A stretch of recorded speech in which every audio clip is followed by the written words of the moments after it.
Assalamualaikum warahmatullahi wabarakatuh. Hamdan syukronillah ma ba'd. Ketemu lagi dengan Kang Mas Adipati Hendra Channel. Kali ini kita pembahasan mengenai jin Ummu Zabyan. Jin Ummu Zabyan itu biasanya akan mendatangi setiap rumah-rumah ketika waktu maghrib. Jadi ketika matahari tenggelam, yang mataharinya sudah tenggelam tersebut tapi masih berwarna merah ataupun jingga, itu biasanya Ummu Zabyan akan mendatangi rumah-rumah yang tidak tertutup. Makanya dia akan mengganggu dengan ciri yang muka sangat menyeramkan, bermata satu, yang akan bisa merangkak sampai ke atas atap rumah. Dan biasanya yang akan diganggu adalah anak-anak yang berumur 2 tahun dan wanita-wanita hamil. Karena pada zaman Nabi Sulaiman, Ummu Zabyan ini bisa masuk ke dalam rahim wanita, bahkan bisa menyebabkan hal keguguran dan mengganggu anak-anak di bawah umur 2 tahun.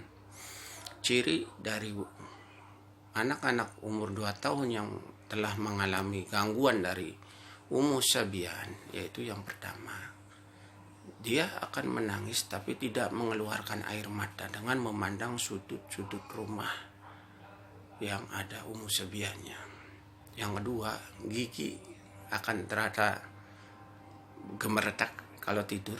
Selama tidur suka gemeretak ini, giginya bunyi dan suka tidak tanak, tidurnya tidak pulas, dan juga sering nangis dalam jam-jam tertentu, dan biasanya demam ketika pas setelah asyar sampai subuh.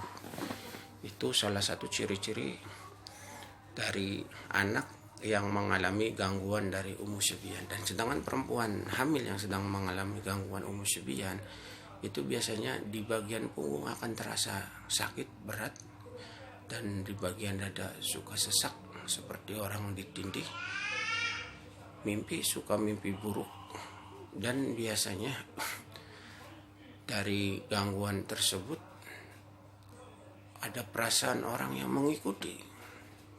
Jadi lebih hati-hati untuk penanganannya ketika ada gangguan dari Ummu Zabyan.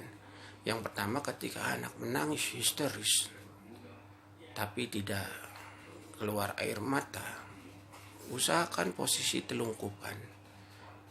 Lalu baca ayat kursi, Al-Falaq, Al-Ikhlas, dan Anas, dan tiupkan ke dalam ubun-ubunnya. Tiupkan di ubun-ubunnya, dan sambil berkata dengan bahasa yang kita bisa, dengan bahasa Indonesia ataupun bahasa yang masing-masing, "Wahai Ummu Zabyan, jangan ganggu anakku, dan keluarlah atas izin Allah Subhanahu wa Ta'ala dari rumahku. Niscaya atas izin Allah Subhanahu wa Ta'ala jin tersebut akan keluar." Jadi intinya, ketika maghrib tiba, semua anak, semua keluarga, semua jendela tutup. Jangan biarkan anak-anak keluar sementara, karena ini sangat disarankan untuk terhindar dari gangguan dari jin Ummu Zabyan. Karena jin ini sangat menyeramkan dan sangat mengganggu. Itu saja. Itulah kisah dari jin Ummu Zabyan. Mudah-mudahan bermanfaat. Jangan lupa subscribe and like video saya. Tunggu kisah berikutnya. Assalamualaikum warahmatullahi wabarakatuh.